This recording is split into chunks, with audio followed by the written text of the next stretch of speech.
So I want you to give a strong black hand as we welcome to the podium Baba Zak Kondo. I'm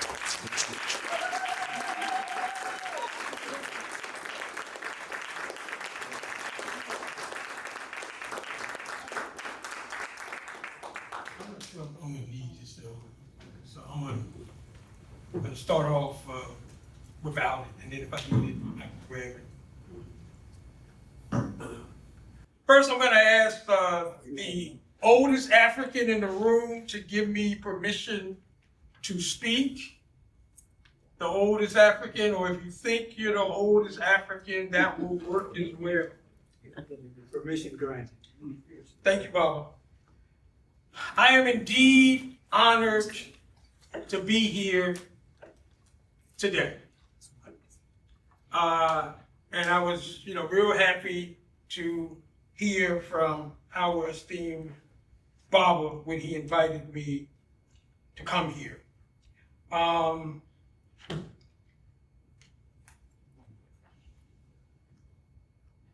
had told him to give me the topic that he wanted me to talk on. And the topic that y'all gave me was honoring the life, understanding the death of Malcolm X. Generally, during Malcolm's birthday celebration, my preference has historically been to talk about his life and to pretty much avoid talking about his death. Normally in February is when we generally talk about the death. Right. But I think that understanding the death of Malcolm X is honorable and very reasonable, so I'm happy to talk about that as well. But I'd like to spend the first part of this talking about Malcolm's life. And I also want to explain how Malcolm entered my life. I'm from Newport News, Virginia, on the peninsula region of Newport News, Virginia, that's southeast Virginia. 16 miles from Williamsburg, some of you heard of Williamsburg, next door to Hampton, most of you know Hampton University, yes. Hampton Institute. Across and I always got to think about this, because we got the bay and they have the ocean. And Norfolk is the ocean, I think. So don't hold me to it. It is. Okay. So we're basically about 40 minutes from Norfolk as well. So that's where I'm from. Anyway, I grew up in Newport News, Virginia, and like every African student that went to the public schools, I basically learned nothing of substance about our people. But I had an interest in history. And when I was in the second grade, I fell in love with American presidents. They became my first obsession. And anything that was in the encyclopedias that our parents had about the presidents, I can tell you. At age 8, I think. But I loved them, and I loved George Washington, and I loved, those were my heroes. So I go through school, and then I get into the 7th grade, they bus us. Now, I don't see a lot of youngins in the room, but busing was a remedy that the United States used in order to comply with the Brown versus Board of Education, Topeka, Kansas, 1954. And basically, it was a sham. Because what busing basically did in the United States is they would take a viable African school that basically just needed resources. Right. And then they would take the African students at that viable school and ship them across town to generally to an all white school. And that was supposed to I don't know, somehow help us. Anyway, they did that Yes. in Newport News. And in my 7th grade year, we were bused to this all-white school in Midtown Newport News. And it was in this environment that I first came across Malcolm X. I was in the library. I was a military brat. In fact, I was listening, I was kind of dipping before the program, and I heard some of the brothers behind me, I'm not sure who it was, but they were talking about Nuremberg. And I think a documentary that's coming out or that's out that deals with the Nuremberg trials. This was the trials, in which they basically prosecuted the Nazis, after World War II. And I was different, I was listening. But what's interesting is that I was born in Nuremberg. My parents were, like I said, were military brats. I was born in a decade or something after that, after the trial and stuff. So anyway, that kind of piqued my curiosity. So I apologize for different, but I did just want to share that with you. Yeah, you're welcome. You're welcome. So anyway, I was on the base, and I had heard the name Malcolm X before, because what I heard is that we have cousins who live in New York City during this time period, and one of my cousins got suspended from school because he and some of the other brothers at their school in New York put a poster of Malcolm X on a cafeteria wall. So that caught my attention. How the hell do you get suspended from school for putting a poster of a brother on a wall? So, light bulbs go off and stuff. And at this time, I knew suspensions because in my 7th grade year, I got suspended about 4 times, from that school that they sent us to. And so I'm trying to figure out, 12 years old, damn, you put up a poster and you get suspended. Normally I get suspended for cussing out a teacher or something, but they get suspended for putting up a poster on the wall.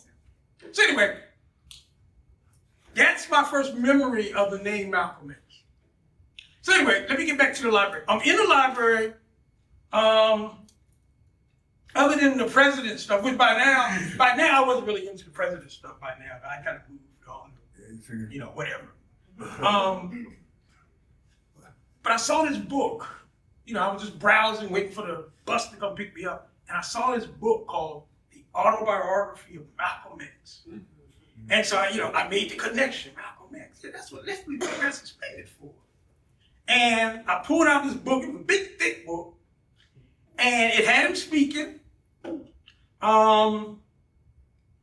He looked serious. And he had a finger up in the air. And the title printed on the book, it said he rose from hoodlum, thief, dope peddler, pimp to become the most dynamic leader of the Black Revolution. He said he would be murdered before this book appeared. So that caught my attention. So I pulled the book off the shelf and I started looking at it. Make a long story short, I ended up missing maybe 2 or 3 buses before I had to take the last bus. And I did the unthinkable for me during this time period. I checked it out. Because see, I was one of those young brothers during this time period. When it was time to do a book report, I went into the library and I found the thinnest book you can find to read for my book report. So that's who you're talking, this is who's talking to you right there. Anyway, I started reading this book. It was like 340 some pages. It was thick. And something started happening for me. I'm not sure exactly what it was. But it was like for the first time I read something that meant something. that resonated with me, that impacted me. It took me a few days to complete the book. Then I read it again. And I don't know what was going on. What my family likes to say, I come from a large family. I grew up with 8 brothers and a sister. And my family used to say, yeah, y'all remember when Zach got into all that African stuff, that Black Power stuff, that Malcolm X stuff? Y'all remember that? So that's how my siblings interpreted, what was going on. But it's going to be something that's going to basically impact my life, for the rest of it. And obviously, it still is. Anyway, I read the autobiography of Malcolm X. Whenever Malcolm said something about someone else, like some of these people that are in this poster, I would do research on them. So I was introduced to Marcus Garvey. I was introduced to James Rogers even then as well, now that I think about it. But the point is that reading the autobiography of Malcolm X represents the introduction, my introduction to the study of my people. So once I read the autobiography, I basically began a self-study.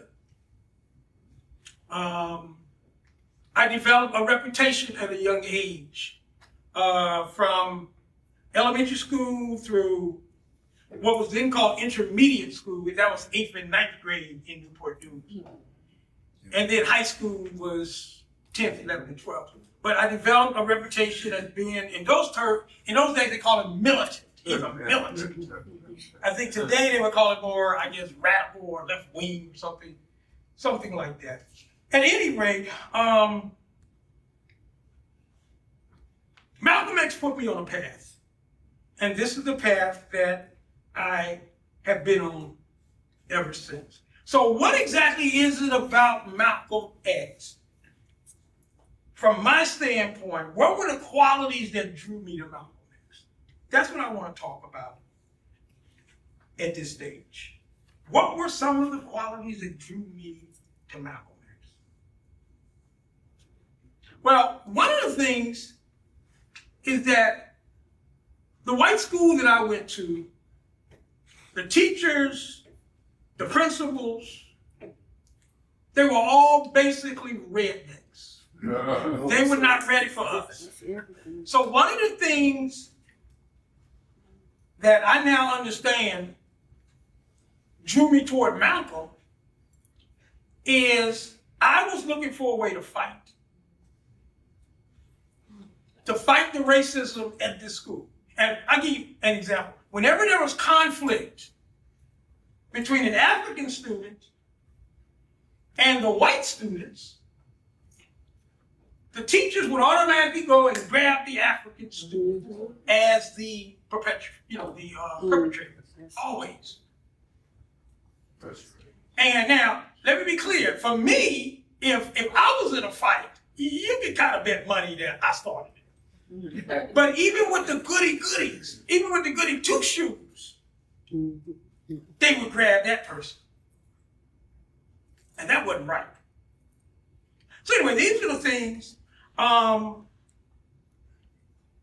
that bothered me at this school. So I'm looking for a way to fight. And then, of course, as far as the curriculum was concerned,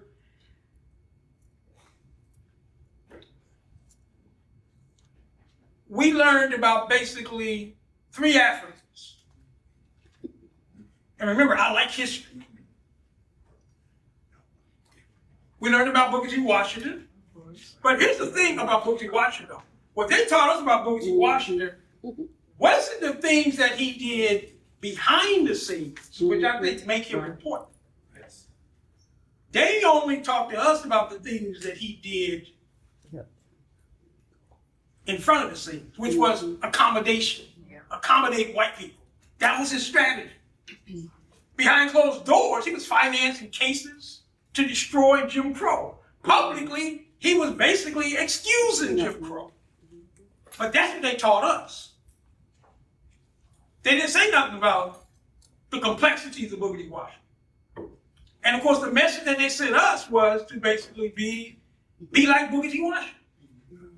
You know, white people tell you to do something, go ahead and do it. Don't fight it. If the law says this, obey the law. They taught us about George Washington Carver, who we know was a scientific genius. What he did in agricultural research, and he still doesn't get his play, was nothing short of a phenomenon. But they didn't teach us that. They taught us about peanuts. The peanuts. The pecan man. The sweet potato man. And all the products that he helped. But they didn't teach it to us in a serious sort of way. So you can appreciate George Washington Carver, but you didn't always take him serious. And then the last person that they taught us at that stage of the game was Martin Luther King. And the thing about Martin Luther King, though, is they didn't talk about King's critiques. They didn't talk about the marches. But the real thing that they taught us about Martin Luther King was the nonviolent part. And turning the other cheek.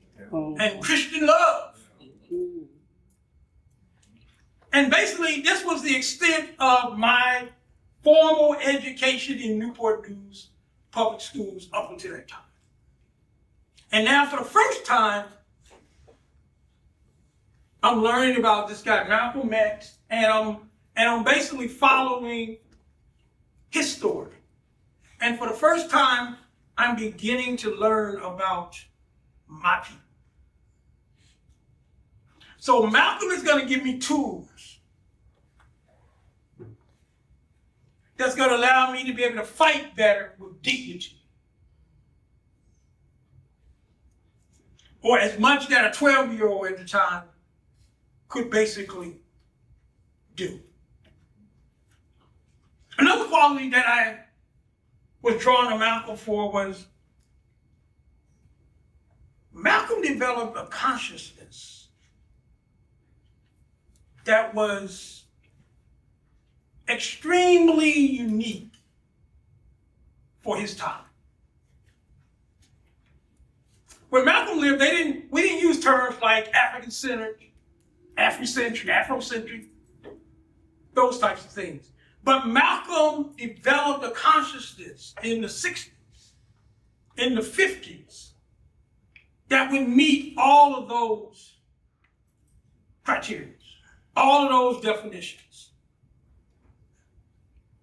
And for me, who was basically conditioned like most African children to think in a very conservative, a very non-threatening way, appreciating Malcolm's consciousness was refreshing. He could see things that others didn't see.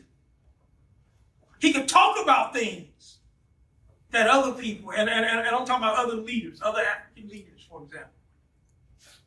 He had like that, Malcolm X had that third eye. And like, for example, as part of all my research, I've read or seen every interview Malcolm ever participated in the United States. And the way he thought, the way he would shoot to, just churn up the white people that they would put in front of him to debate. It was nothing short of remarkable. There was not one debate or interview that I've seen Malcolm in that he did not get the best of the person. Most of the time it was a European, but every now and then they would throw a Negro in front of him as well. And it didn't matter. The only one who could sometimes go toe-to-toe to Malcolm was James Falk. And Malcolm respected James for it. But the rest of them, he chewed them up and basically spit them out.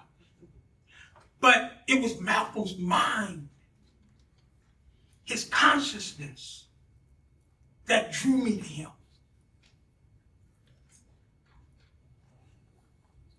And also, the fact that he was bold. Malcolm would say things that during that time period, very few African leaders would say publicly. And he would, and he crossed boundaries.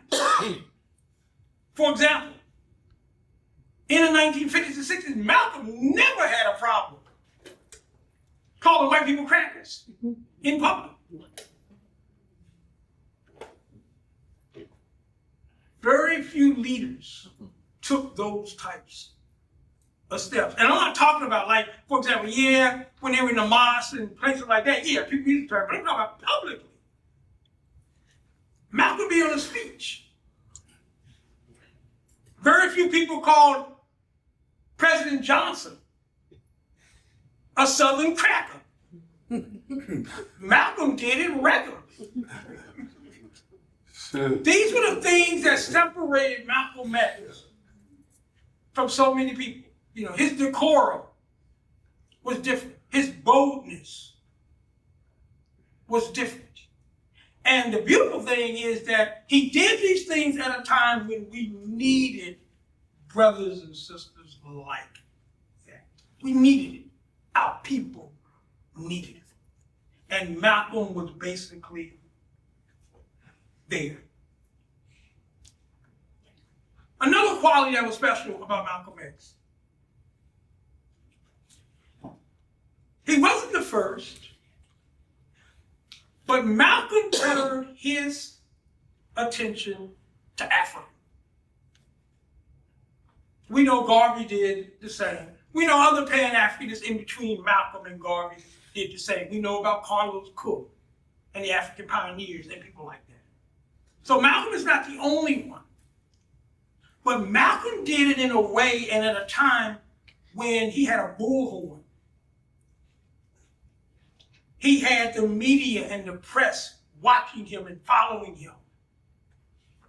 He did it at a time when other African leaders in the United States, particularly the civil rights leaders, basically had no interest in Africa, or even identified themselves as Africans. That's one of the things that separates Malcolm from his contemporaries. And that was a quality that drew me toward him. Also, Malcolm helped to redefine African manhood. Because remember, Malcolm lived at a time in which we had there's a history of lynchings. I mean, Africans could be, we had a thing, particularly in the South, during Malcolm's era. And some of the elders might remember it. We called them the disappeared. And these were basically Africans in Mississippi, in Alabama, in Georgia, in Louisiana, in Texas, in the Deep South, mostly, who left their homes one day and were never seen again. Families don't know what happened. A lot of times we would honor them by putting something on the mantle or something to remember them. What likely happened is they were killed.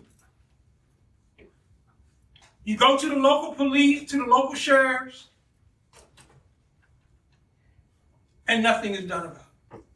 They just become statistics. And that was that. Nobody being held accountable. The local authorities are not looking for them. If you don't look for them, nobody's going to look for them. And then maybe down the road, a body surfaces in the river.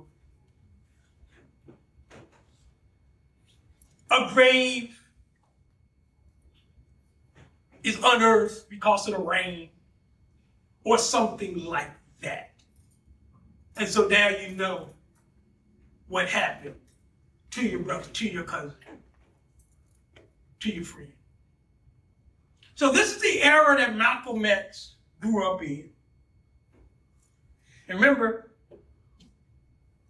his father and all his father's brothers were killed violently. This is his era. And yet, despite that, Malcolm helped to redefine African manhood. A lot of Africans were scared.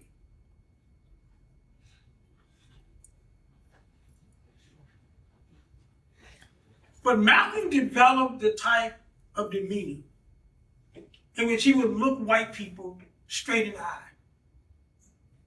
Because remember, we grew up in a society, going all back to slavery, that basically said an African person cannot look a white person in the eye. If they're talking to you, you gotta look down. You can't eyeball them. And Malcolm grew up in that era. And yet Malcolm did not subscribe to those rules, those regulations. And it helped make other African men and women more defiant, stronger. So his example of African manhood was one of the things that drew me to him.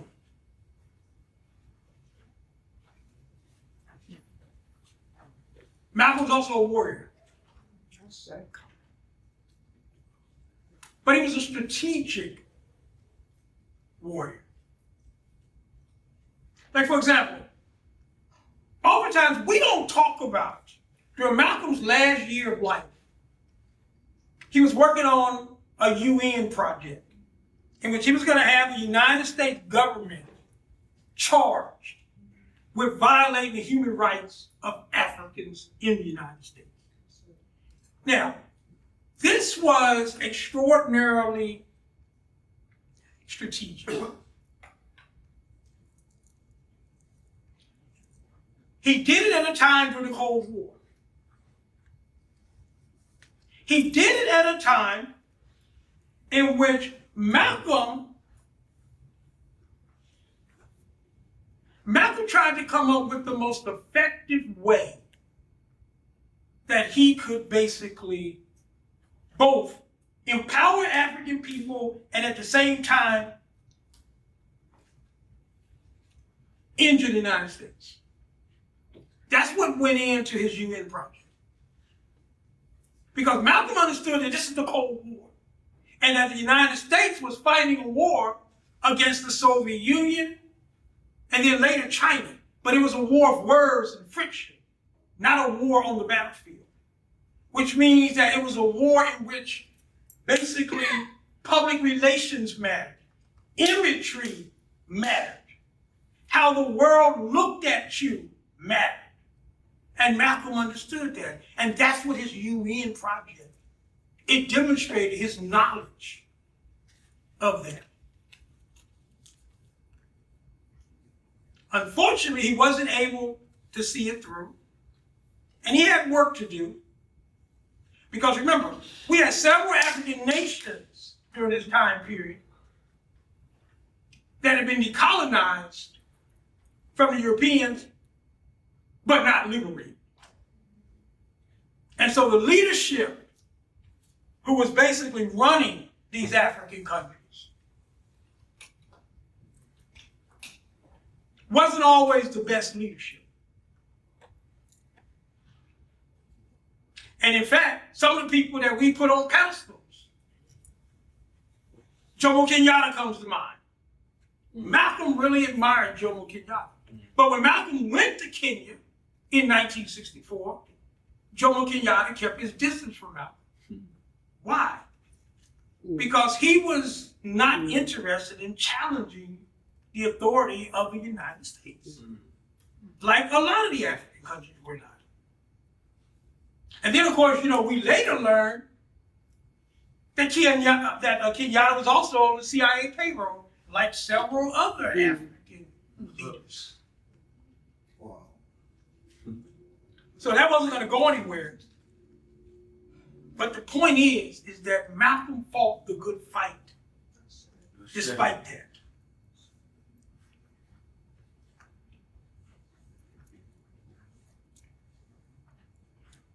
He also left an imprint in Africa. And it's interesting. In 1964, John Lewis and some of the SNCC leaders, they went to Africa. They toured several African nations.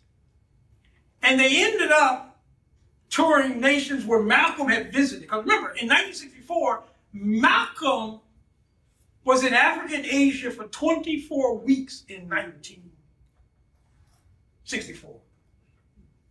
And so John Lewis and the SNCC group, they found themselves oftentimes following Malcolm.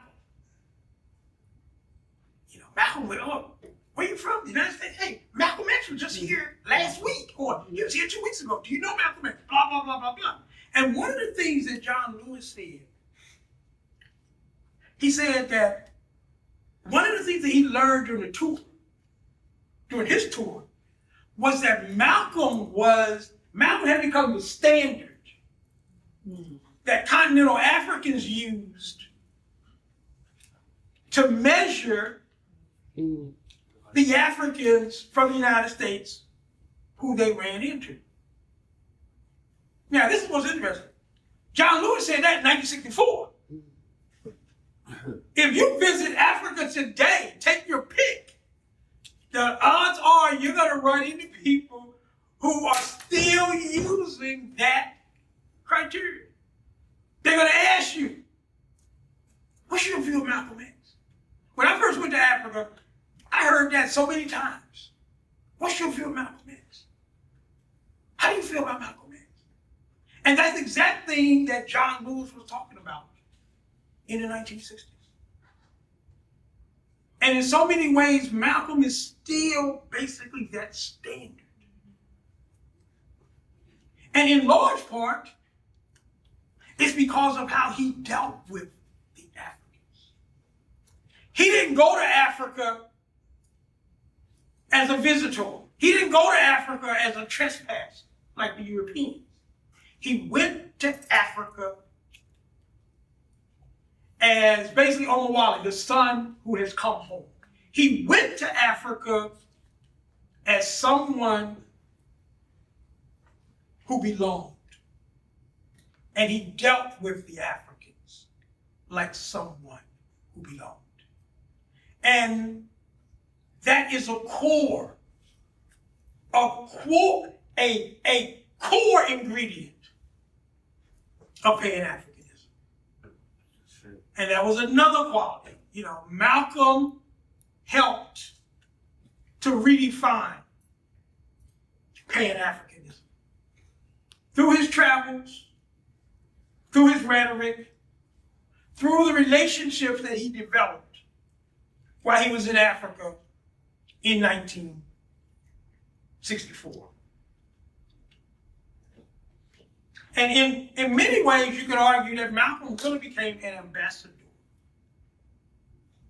and a bridge between Africans on the continent and Africans in the diaspora. Now, something else that also interests me about Malcolm, equality. Malcolm dropped out of school in the 9th grade.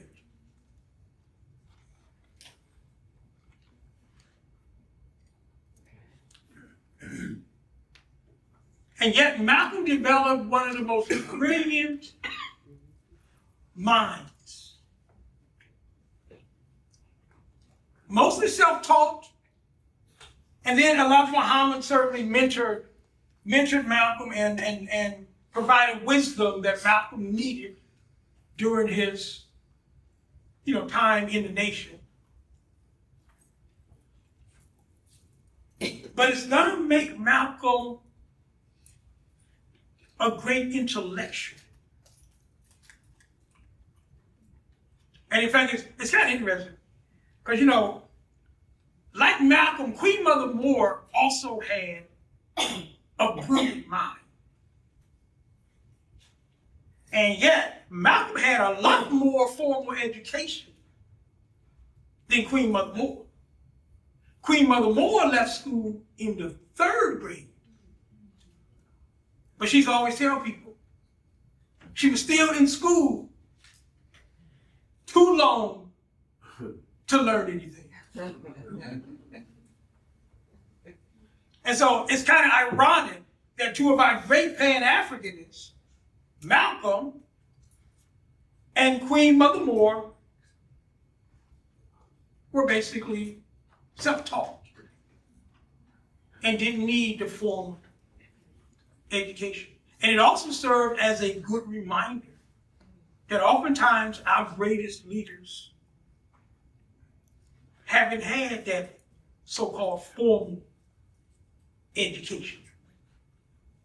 And oftentimes the formal education does more to brainwash us anyway.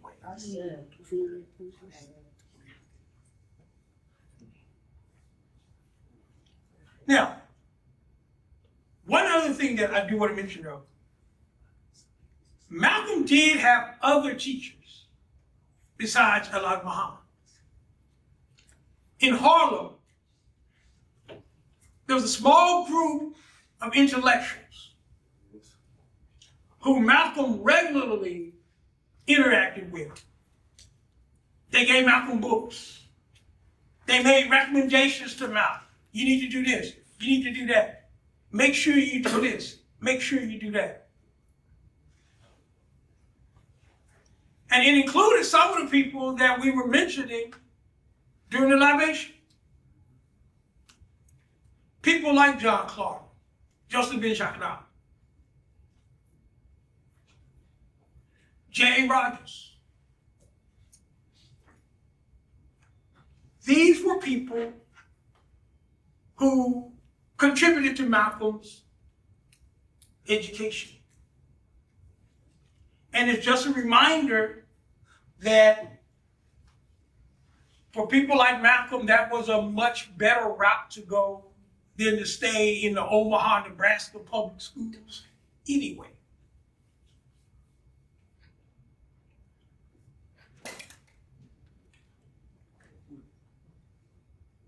Another quality that drew me to Malcolm was Malcolm had a sense of humor that we don't oftentimes talk about. People who knew Malcolm on a more intimate level, one of the things that always stood out to me was the fact that Malcolm, he had this image of being this, this devil,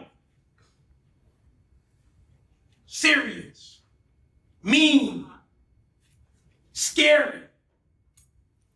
And yet, to the people that knew Malcolm X, he could be a jokester. He could set you up. He could tease you. Betty would talk about how Malcolm liked to tease her about things that he knew and she knew that, she needed to work on and stuff like that. He had that special gift to be able to make people laugh and then sometimes to prevent them from taking stuff too serious. And I've always appreciated that part of Malcolm because it was more than just armor that made Malcolm X. It was more than just that mantle. It was more than just the outside, how he presented on the outside that made Malcolm. There was a lot more to Malcolm X. than that.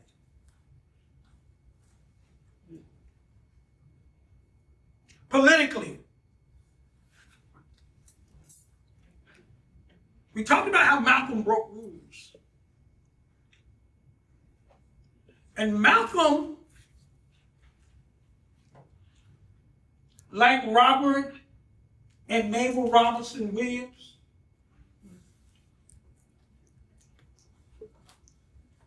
he had no problems breaking rules that were set up basically by the enemy. At times, Malcolm advocated armed revolution, like the Williamses.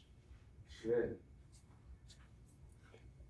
Like Rosa Parks, who we forget, advocated armed revolution. Like May Mallory from the Harlem Nine, who hooked up with Robert Franklin Williams and and Mabel Robinson Williams. So Malcolm was in that unique category. And remember, we live in a society that consistently taught us that armed struggle is like the worst thing that an African person can ever even say or talk about. And of course, the irony is that they've never had no problems teaching us to appreciate armed struggle in the American Revolution, in the Civil War, in World War I, in World War II, in the Korean War, in the Vietnam War, in the Gulf War, in the Iraq War, in the Afghanistan War, and in the Iranian war that's going on right now. They never had no problem teaching us that. And that the people are patriots. But let an African person talk about either self-defense or armed struggle, and you're cursed. Something's wrong with you. So that was, again, one of the unique features that drew me to Malcolm X. And he said it at a time when nobody else would say that. Now, of course, after Malcolm, and technically you can kind of contribute this to Malcolm as well. He's going to help to give birth to the Panthers, to the Republic of New Africa, and other groups, to the Black Liberation Army.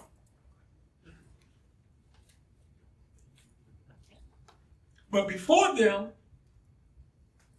of course, you can go back to the African Blood Brotherhood during the first couple decades of the 20th century. Cyril Briggs and them were talking about armed struggle. And in fact, just to kind of throw a historical thing in here, most of us are familiar with what happened in Tulsa in May 1921, right? Well, what they don't talk about in Tulsa is that the ABB, the African Blood Brotherhood, one of the reasons why more Africans did not die in Tulsa from the white mobs was because the African Blood Brotherhood was there, and they were basically going blow to blow and defending African people. They were armed during the Tulsa explosion of 1921. But we don't talk about that.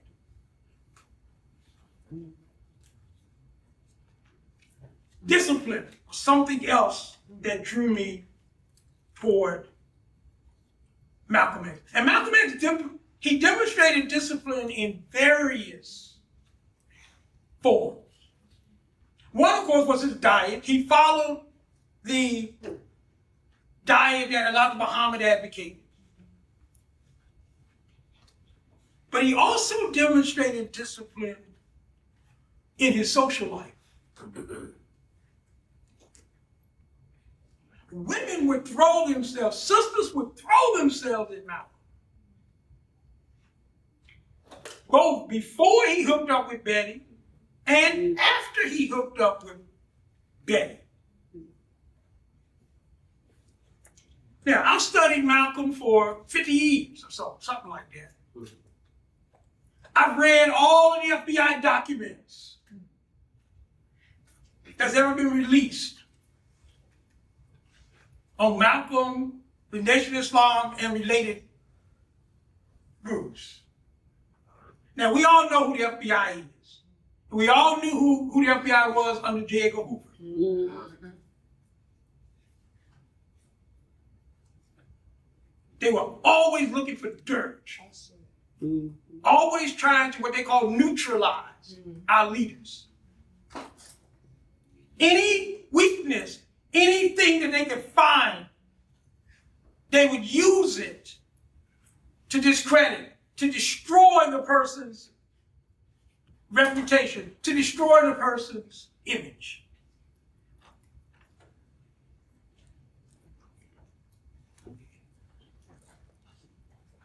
They never found one example of Malcolm stepping out or doing the wrong thing as far as his life was been. Now, I know some of you are probably familiar with Manny Marable's book. That was pure sensationalism. And if you look at the notes, he does not provide you a source when he accuses Malcolm of. Malcolm had an assistant by the name of Sharon T.X. Poole. And Manny Marable insinuates, because he really doesn't really state it, but he insinuates that Malcolm, and he would use words like possibly, likely, he would qualify it. But he tried to make the argument, so anybody reading it, that Malcolm had some type of affair with Sharon T.X. Poole. Of course, she denied it and even sued the publisher and all that. But more significant for me is the FBI, who would have used this to the maximum extent. They didn't find nothing. Even though I know that's a horrible example, you know what I mean? Like what our enemies didn't find, and don't make them sit here using it as evidence of something. You understand what I'm saying? So I apologize for that contradiction, okay? But also the people who knew Malcolm and knew them and worked with them. Kind of shred evidence to them. And so let me get back to my point. Malcolm's discipline was extraordinary. When he went to Africa, especially when he was in Ghana, Ghana had this colony of repatriated Africans from the United States. If you read the autobiography, you know about the colony. People like Maya Angelou was there, Julian Mayfield was there, Sarah Mitchell was there, Shirley Graham Du Bois was there, and her husband, W.E.B. Du Bois, was dead when Malcolm came. He died like the year before. But the thing is that there were lots of opportunities for Malcolm when he was in Ghana. Maya Angelou was one of the people there as well. And not on he didn't bite at all. And in fact, one of the things that the sisters talked about after he left was they basically complimented him for not doing what so many other leaders did. So the enemy could never use Malcolm in that way. And like they tried to do, for example, with Martin Luther King.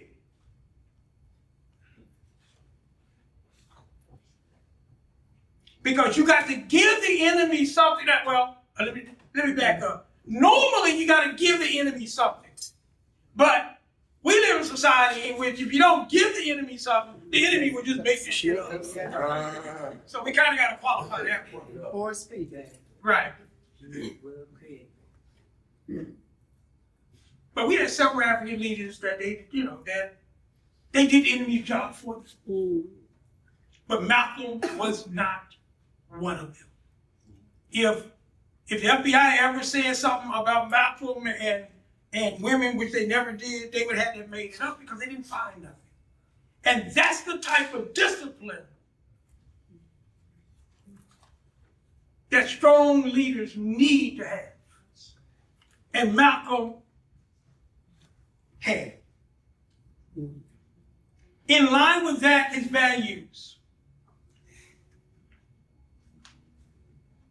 Malcolm was never into the material thing, which meant that the enemy could never use Malcolm. You're right. He could never be bought. He could never be sold because his values were not into that materialism thing.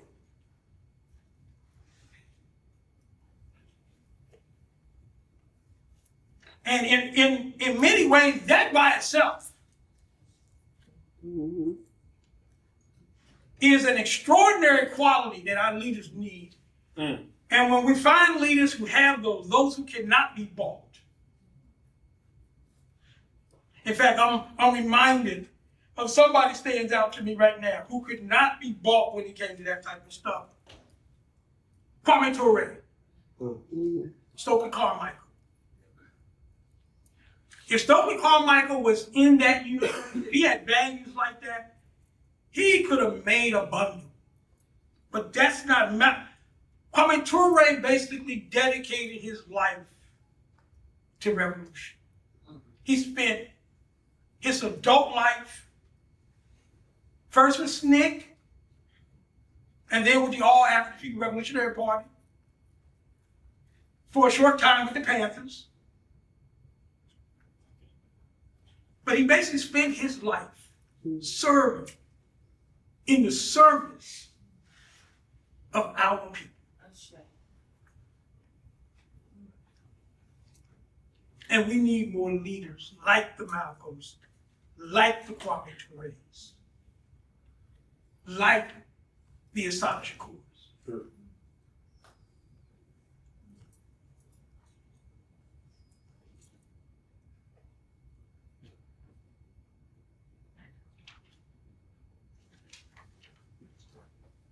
Another side note to Malcolm. Malcolm never took himself too serious. Most people took Malcolm more serious than Malcolm ever did. And what that did was it made Malcolm more level-headed. But it also made Malcolm accessible. I remember talking to people who lived in Harlem when Malcolm would do his walks. His walks were basically, he would just, to keep himself level, to keep himself balanced. Malcolm would take these walks through various streets in Harlem where brothers and sisters lived. You come out of a store, that's Malcolm X, walking by. And the thing about Malcolm is Malcolm would speak to everybody. People come up and talk to him. He has a conversation for you and stuff. You seldom have found that with other leaders. And he would do it by himself. No security. Even though technically that becomes problematic toward the end of his life. Security, you're going to see it less, and you should have saw it less because his life was being threatened. But before all the crazy stuff, Malcolm was basically, he was a fixture in Harlem. And they loved him. And what I'm suggesting to you is that's the way a serious, servant of our people should have been. They should have been doing that. That's what you should do. And you don't need an entourage to do that.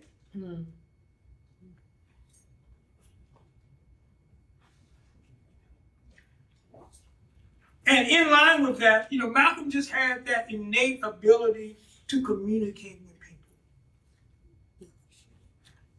I've talked to people who met Malcolm at the train station, met Malcolm at the airport, met Malcolm at somebody's home. And they would all comment on just how down to earth he was. Even when he might be on the front page of the New York Times or the Washington Post or somebody like that. That was one of the unique qualities of Malcolm X. And interestingly, I've talked to white people who met Malcolm on a plane, who met Malcolm on the streets, in the car, or something like that, in which had similar experiences. He was just so nice. I thought he was a demon from when I see him on TV, but he was a real nice human being.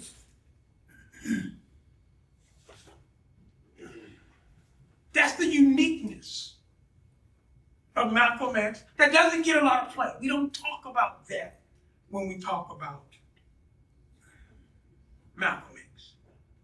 And then I guess the final thing that I'll say about the qualities of Malcolm that drew me toward him was his commitment to struggle. Malcolm really was a warrior. And he constantly discussed, labored,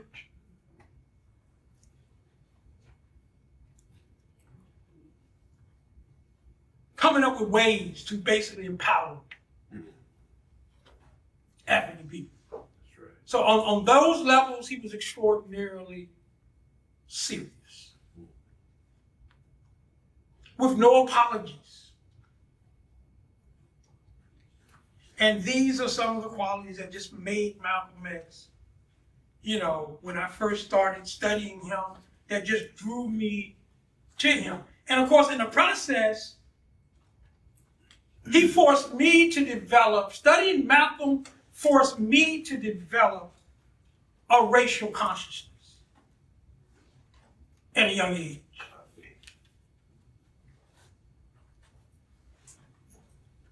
Now,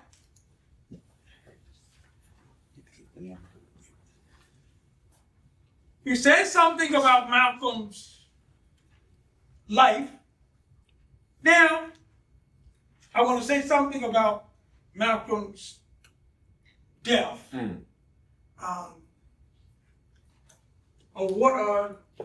Is there a water somewhere? Oh, okay. No, I was told that. I just put away.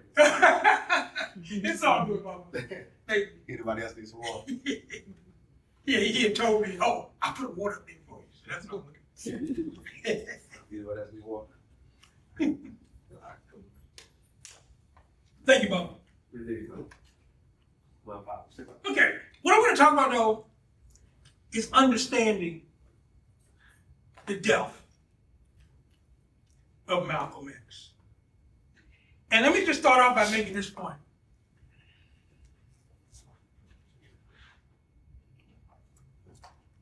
Malcolm's death is horrible. It's a nightmare. It's one of those things that you wish was not needed.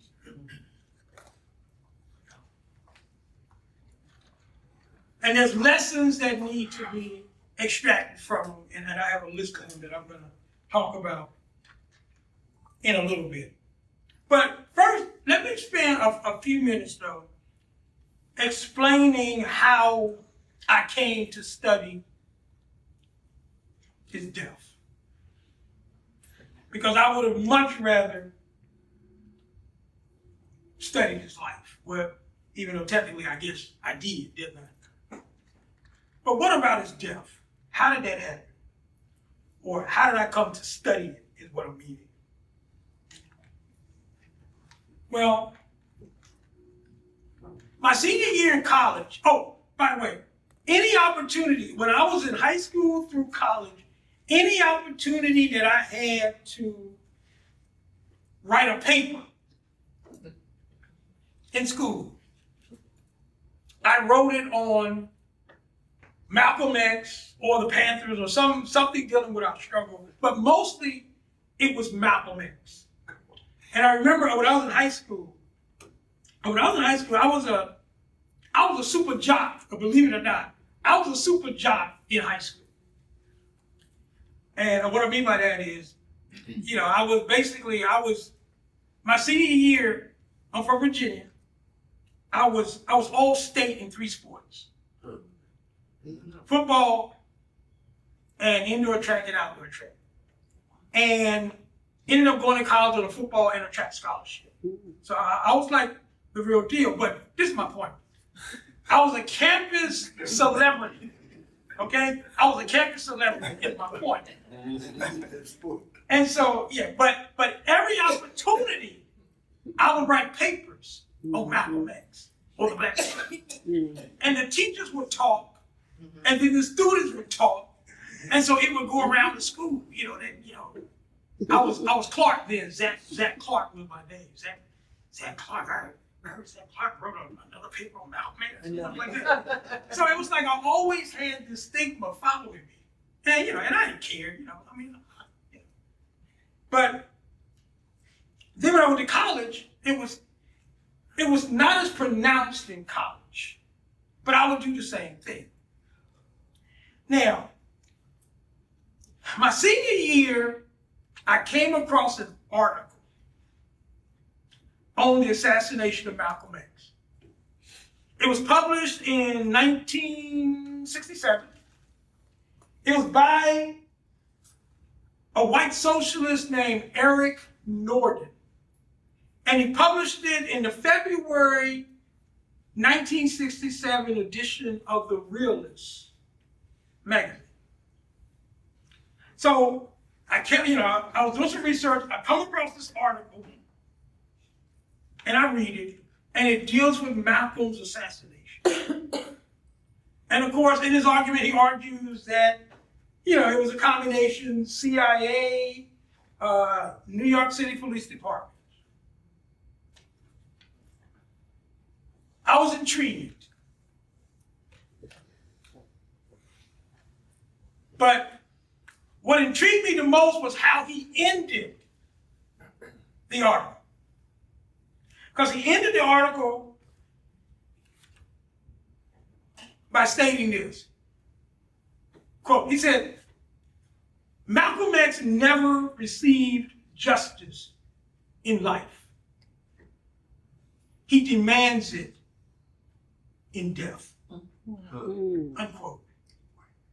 And that resonated with me.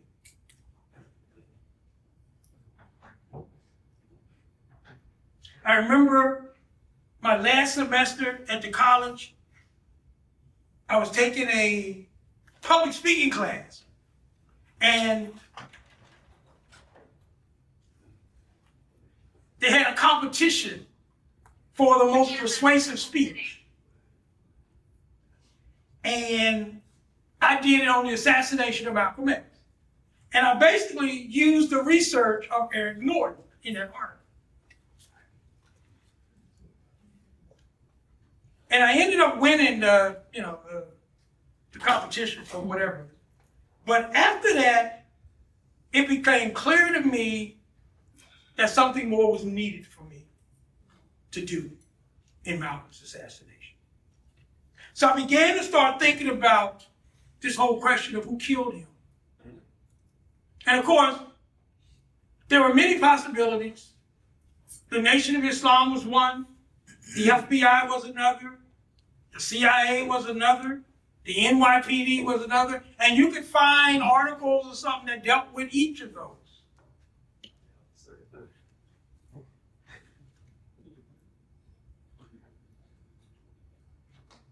So when I went to grad school,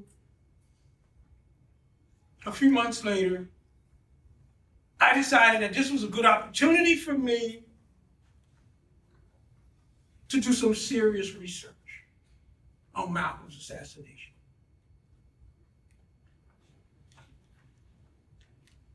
And I did have a political motive too.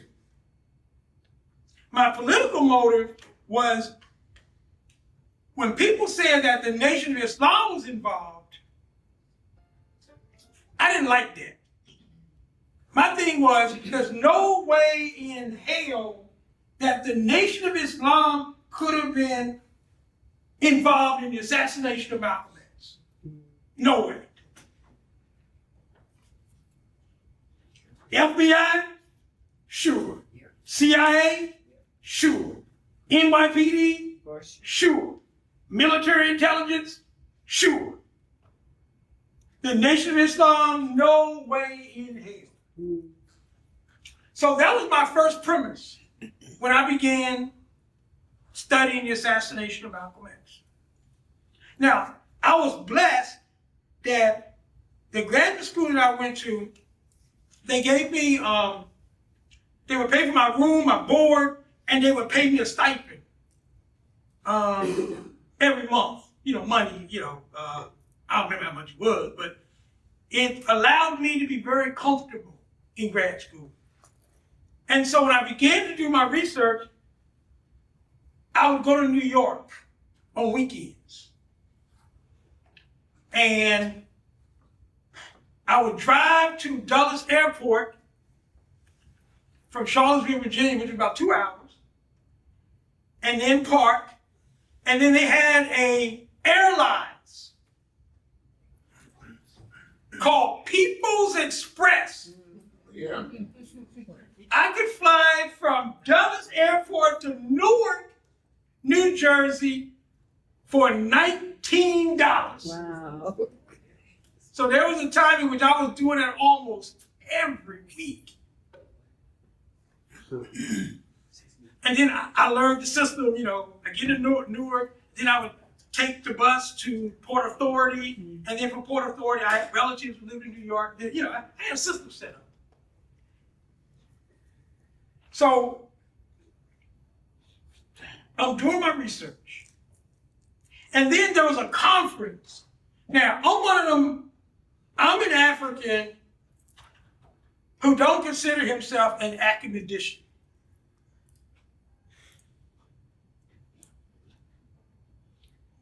Do y'all know what I'm talking about? Okay. How do I explain this? In a way that makes sense. In the United States, when you are in graduate programs and all that, they want you to think a certain way. Okay? And they want you to spend a lot of times reading worthless ass journal articles and things about methodology and stuff like that. And to be able to use the language, use the jargon of the discipline. I've always rejected that stuff. And it bothers me to this day that so many of our intellectuals are into that stuff. In other words, you hear a lecture by someone who's into the academic stuff, and they use all these words that you need to go to a dictionary to understand. See, I reject that. That to me is part of our miseducation. That's right. And we got people who will talk about Afrocentricity and all that type of stuff and basically contradict things like redefining who we are and self-determination and all that. I've never been part of that, and I don't want to have any interest in being part of that type of universe.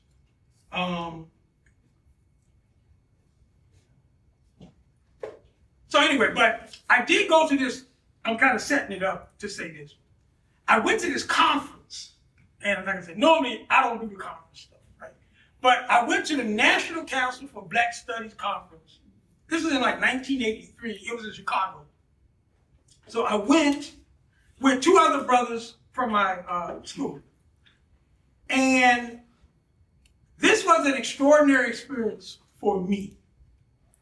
Because at this conference, you know, it was like a who's who of pioneers in Black studies. And so I let it be known that I was a grad student and I was studying the assassination of Malcolm X. And so that drew some of these scholars toward me. And and it kind of opened them up.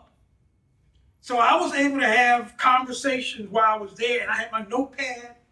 And what these scholars are going to do for me is they're going to put me in contact with people who I ordinarily would have had a difficult time being in contact with. And some of the people that I talked to, I talked to Maulana Karenga. I talked to James Turner from Cornell, who's real helpful. Leonard Jeffries was real helpful. They would give me phone numbers to people and tell them, use me as a reference when you call them up. And they put me in contact with some of Malcolm's chief lieutenants and stuff like that.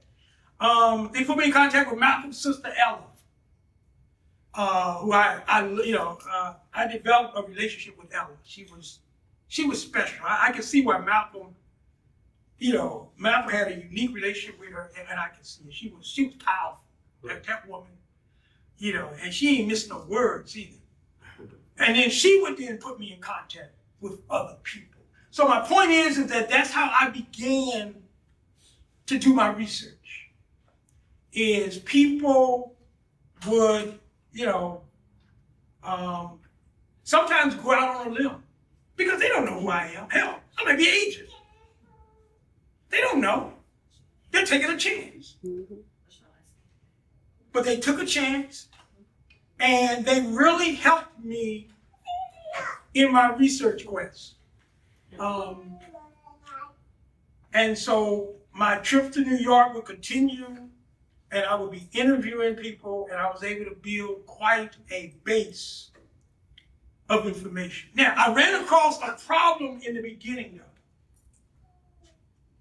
And the problem was, remember, politically, I said that I had a political objective in the beginning of my research with regard to the Nation of Islam. I had made up my mind that there was no way that the nation was involved in Malcolm's assassination. But as I began to do my research, I began to realize that there was some involvement. So then I changed my assumption after that and said, okay, maybe the nation was involved, but Elijah Muhammad couldn't have been involved. So then I took the position that I was going to prove that at least Elijah Muhammad, even if the nation was involved, Elijah Muhammad was not involved. And then I started coming up with, with information that said it was the nation was involved and Elijah Muhammad was involved. So then that bothered me a lot. So I got on the telephone and I called up people who by now were like my mentors. I called up people like James Turner, Leonard Jeffries, James Smalls, Haki Madhubuti, and people like that. And I said, I'm struggling. What's the problem?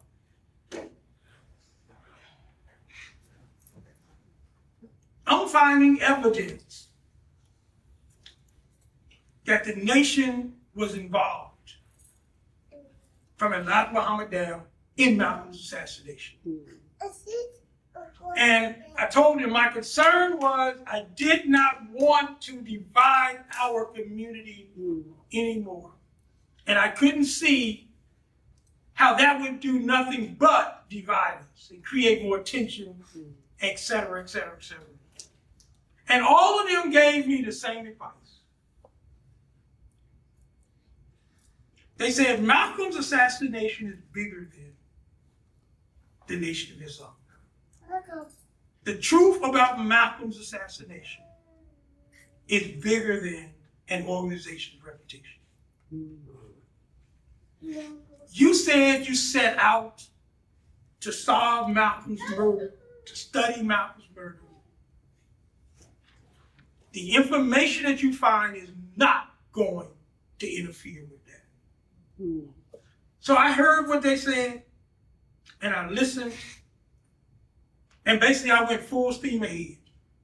And the concept here was the truth. I had to do away with the with the politics of this. I was going to go where the truth took me.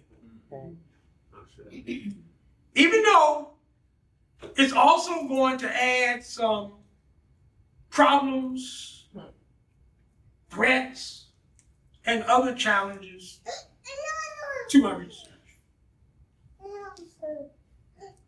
Now, in the end, what I basically found was that Malcolm's assassination was very complex.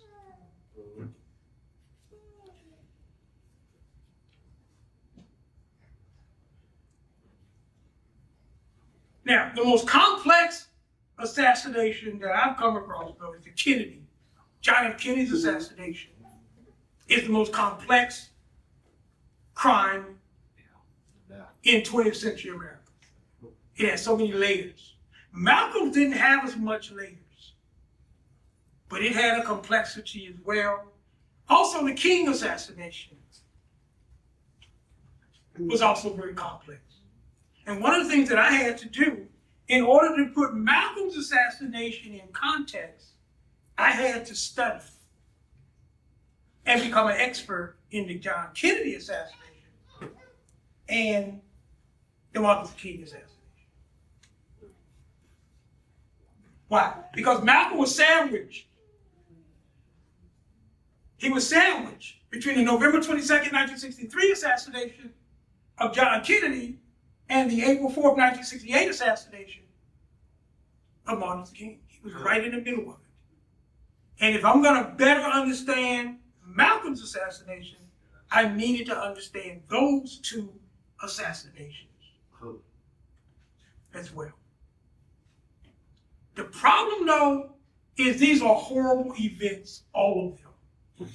And so I had to figure out a way to balance making all this time studying death when I had other responsibilities in my life as well. So that was the difficulty of spending, like, the Malcolm X book. It's being revised right now. The revised edition should be out by this fall. But this was the original assassination of Malcolm X book that took me 11 years from, it began as a seminar paper, a 36-page seminar paper, and it became a 400-page book. But I had to balance studying death. And death is a horrible topic. And it was worse for Malcolm, and really for King as well, but mostly for Malcolm, because Malcolm didn't have a lot of friends with skills at a time when he needed friends with skills.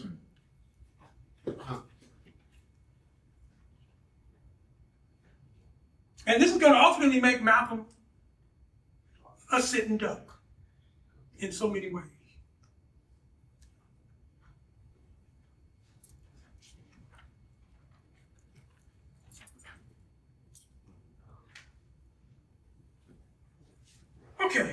What are some of the lessons of Malcolm's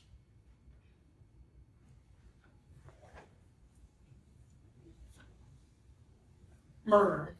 By the way, I prefer, when I talk about Malcolm in the next edition of this book, I don't use the word murder much. I use the word slaughter. Because Malcolm was really slaughtered. What happened on February 21st, 1965, 3:10 p.m. in the Audubon Ballroom in Washington Heights, New York, was a slaughter.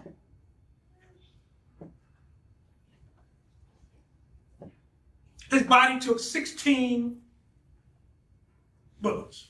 Blew a 7-inch hole in his chest and stomach.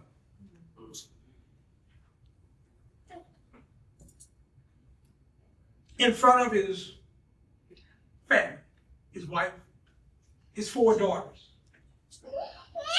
and 2 on the way. It was a slaughter.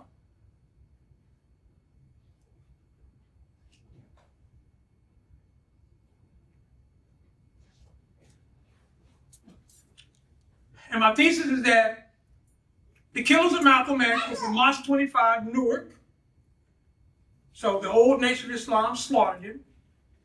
The FBI, through various counterintelligence operations, created a schism between Malcolm and Elijah Muhammad, and then Malcolm and the national leadership of the Nation of Islam. And then they did all types of other things in order to spark a war between Malcolm and the Nation of Islam. And then you have the NYPD. They had a secret counterintelligence unit called BOSI, the Bureau of Special Services and Investigation. They infiltrated Malcolm's organization roughly a year before he was killed. And they are also going to play an important role in compromising Malcolm's security. If you study assassinations, one of the things that I've learned when you study assassinations, particularly in the United States during the 1960s, one of the major features, you see it with the JFK assassination, the Malcolm assassination, the King assassination, the Robert F. Kennedy assassination. And that is, your enemies compromise your security. And that's the role that the NYPD and the FBI will play in Malcolm's assassination. Because if you do not have security, then you are basically a sitting duck. And they compromised King's assassination. Previously, when King had visited Memphis, the Memphis police would assign units to do 2 things with King: to surveil King because they didn't trust him, but also to protect him. When King checked into the Lorraine Hotel on August the 3rd, 1968, the FBI, the Memphis police pulled back. They also had a tactical unit who was supposed to be watching King. They pulled back all of the layers of security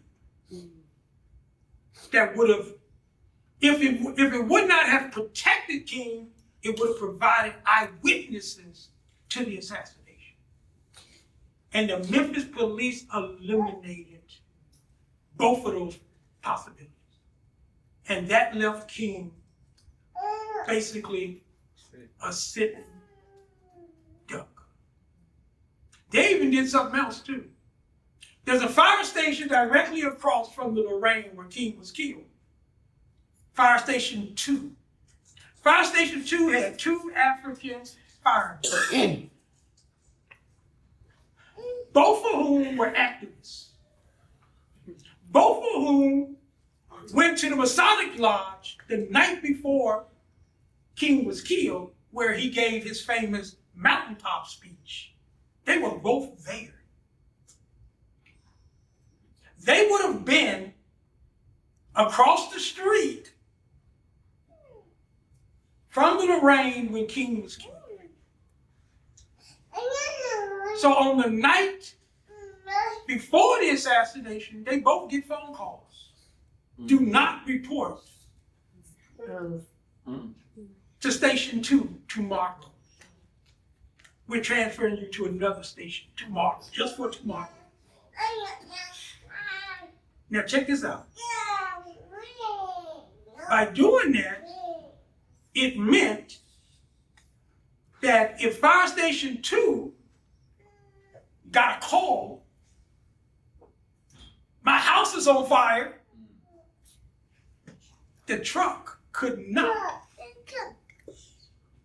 have operated. It made the transfer, made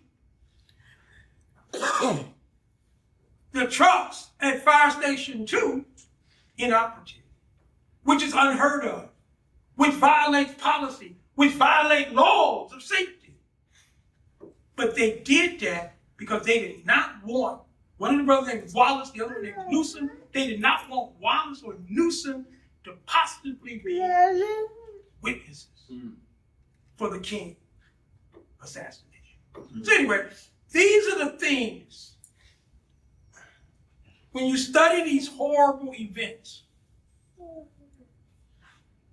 like the King assassination, like the Malcolm assassination, this is the stuff that I spent basically decades swimming in.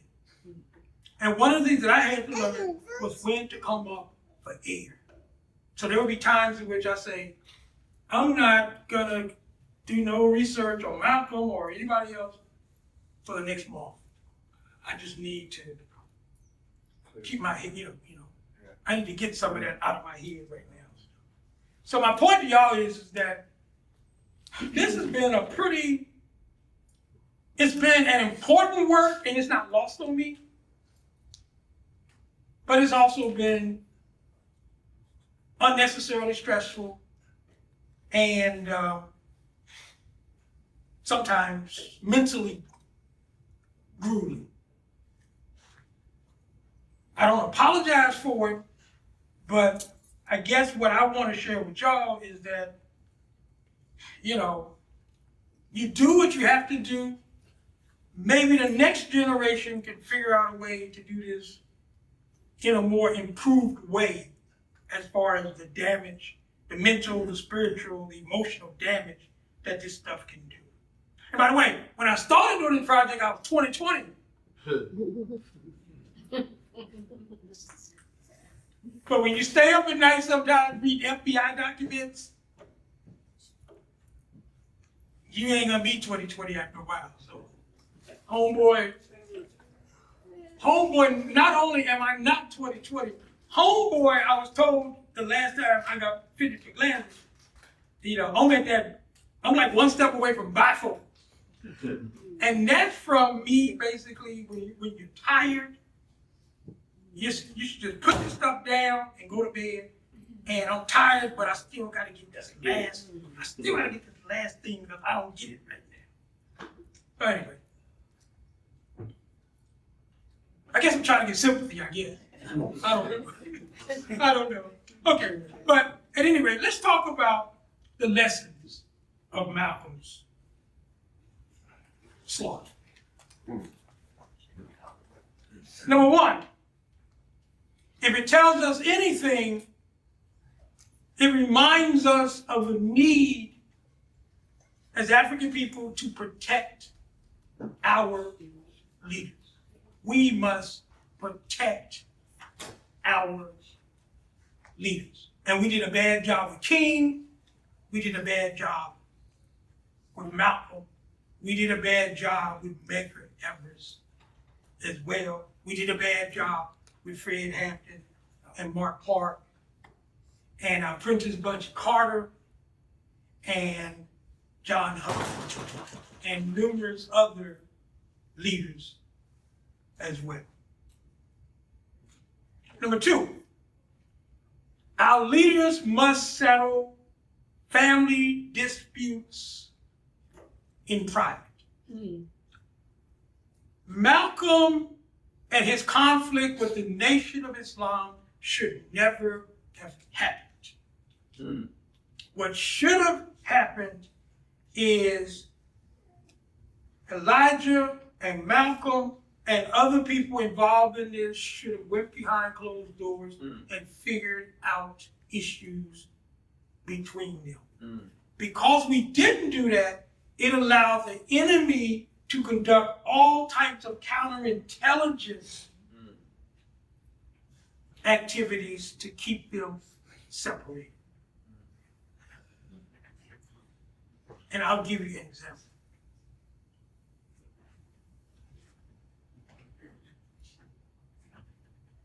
During the isolation period, remember, Malcolm was suspended for making some comments about the assassination of John F. Kennedy. Elijah Muhammad suspended. Okay, so we're talking about during the suspension period, which was December to March, 1963 to 64. Now, Elijah Muhammad, this is in March, Elijah Muhammad receives a phone call from a person who was apparently an informant for the FBI inside the nation. He calls up Elijah Muhammad. He says, I'm in New York. I just saw, or I just heard a radio program in which Malcolm said he was going to be coming back soon, bigger and stronger than he ever was. Now, let me put this in some context for you. Previously, keep this in mind, the FBI has Malcolm's phone bug and they have Elijah Muhammad's phone bug. And the way that the enemy did this in those days is they would listen to the conversations, the agents would, and then they would come up with tactics that they could use to exploit it. So one of the things that had happened was this, leading up to that, is there was conversations between Elijah Muhammad and some of his underlings in which they would say things that, hey, I heard a rumor that Malcolm is talking about how when he comes back, he's gonna be above you, and he's gonna be this, and he's gonna be that. So what they're doing is they're taking these notes and they're listening to how does Elijah Muhammad react to this. And so Elijah Muhammad would react in a way that told the enemy, this shit bothers him. It bothers the old man. So then from there, they would use this information in order to then inflame it. So that person who called that day to tell him, I'm in New York, I'm hearing this radio program,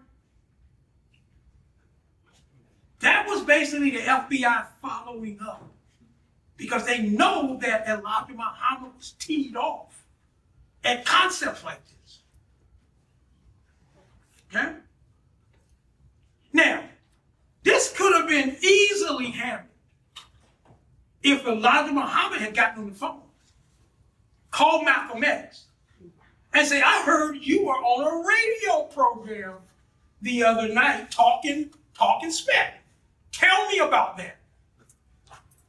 And Malcolm would have said, what radio program? W blah, blah, blah, blah, blah. I was not on it. Call them. They will tell you I was not interviewed. And that's how communications is how you deal with a lot of the enemy's counterintelligence. But see, keep this in mind. What the enemy wants to do and is hoping to do is that we will not communicate with each other. And in my research, I came across lots of examples, particularly during the isolation period, during the suspension period, that simple communications between them could have resolved it, or at least minimized the damage. But we were not doing that. And of course, if you study the counterintelligence programs directed at the Panthers and a whole bunch of other groups, the same mistake that we made the same mistake with them.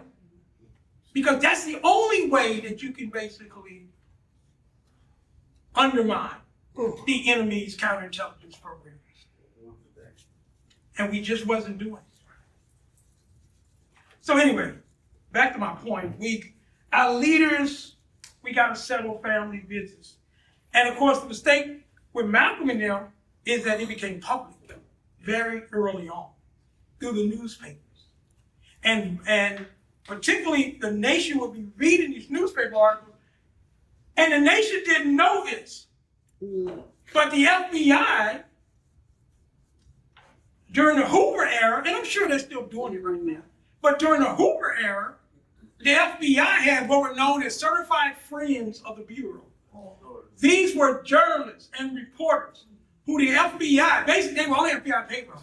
And if the FBI wanted an article published that would say what the FBI wanted said, they just dropped it into the lap of the certified friend. And they would say whatever the FBI needed them to say. Sometimes there might have been an understanding between the FBI and the certified friend to make some editing changes and stuff like that. Is that sound right? Okay. Is it? What time you got to be out here? 4:30. 4:30. Okay. But my point is that the enemy used newspapers to inflame conflicts, and not just between Malcolm and Elijah, but throughout the counterintelligence era. It was a very effective tactic. Yeah. Number 3, we must hold our leaders accountable for their actions and never place them above accountability. Now, what I'm saying here is this. One of the mistakes that we made during the Malcolm era is, and we still do it, was we turned men into deities. You can critique a man. You can critique a woman. You cannot critique a deity.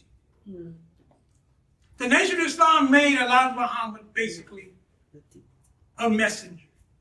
A messenger cannot be critiqued. And to critique that person is to basically jeopardize your own safety. Malcolm will critique Elijah Muhammad, and that's going to basically put a marker on his back. Number 5, we must develop internal security and develop infrastructures to prevent our organization from being infiltrated by the enemy. And also to minimize internal disruptions. Number 6, we must minimize, and this mistake has been made throughout our history, minimize the emphasis on a leader's personality. What I mean by that is we must end the cult of personality. It's similar to the deity thing. History teaches us that organizations that revolve around the cult of personality, generally, they don't survive once the leader dies, unless a new personality emerges as strong as the previous one. And this is what's interesting right now about the current Nation of Islam. That Farrakhan, resurrected. Farrakhan is not in good health. The word is that he's anointed his son to take over. The question becomes, will his son have the personality to keep the movement going?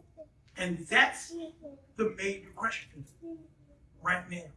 A third possibility would be that it was split. This is what happened to the UNIA. When Garvey was put in prison, the UNIA split into 1 million pieces.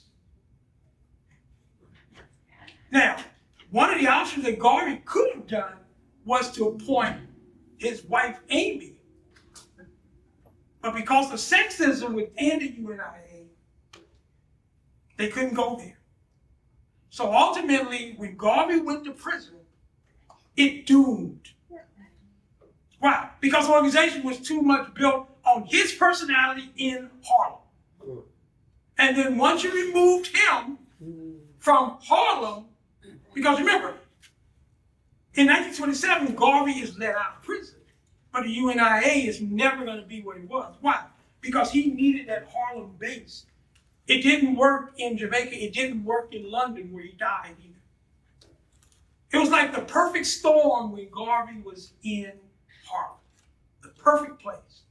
And once the enemy removed him from there, it wasn't going to happen no more. Keep communication lines, I just said that. Number 8, too often we underestimate our enemies' determination to destroy us.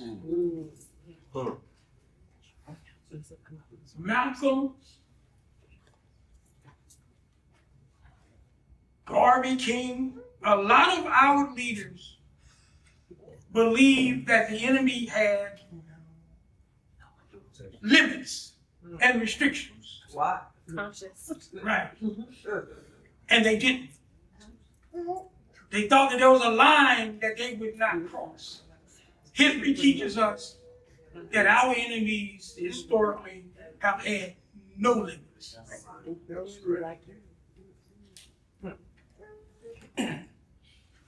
We must demand truth of our leaders and never forget that us demanding the truth from our leaders is a right rather than a privilege. And then, similar to what I said earlier, we must not transform mortals into immortals. And that goes for Malcolm too. Malcolm was a man. And we make the same mistake if we put Malcolm on some type of special pedestal that other organizations do with their leaders. We need to move past that cult personality, that deity mentality, and deal with leaders as human beings who make mistakes. Yeah, with flaws. But the flaws are just part of the human being, of the man or of the woman. Okay, what I'm going to do is, in the interest of time, I'm going to stop here. And I would love to entertain questions. Y'all have sat here for a couple hours listening to me. I would love to listen to you. I also brought a couple of my books. The Black Student's Guide, which is my first book, and a book for young brothers called For Homeboys, that I basically sell. But I'm going to kind of end. I'm going to end on this note. I talked about that statement from Eric Norton. Malcolm never received justice in life, he demands it in death. Well, I'm reminded of something else. When Malcolm was in Ghana in 1964, there was a photograph taken of him while he was in Ghana. And it became a poster that I bought when I went to Harlem back during my research day. And they had a caption on the poster. And I think that it is a fitting epitaph for Malcolm X. And the poster basically read this. It said, he was a hero and a hope. He was not a myth, only a man. But to be a man and a hope in mid-20th century America was to be something special, unquote. On his 101 birthday, I think it is very fitting, even though I guess we're a couple days away from, but the actual date. But it is fitting that brothers and sisters in Charlotte, North Carolina, come together and pay tribute to a great man. And I commend the Baba and your organization and the brothers and sisters in Charlotte, North Carolina, for taking the time from their busy schedules to honor a great man. So thank you very much.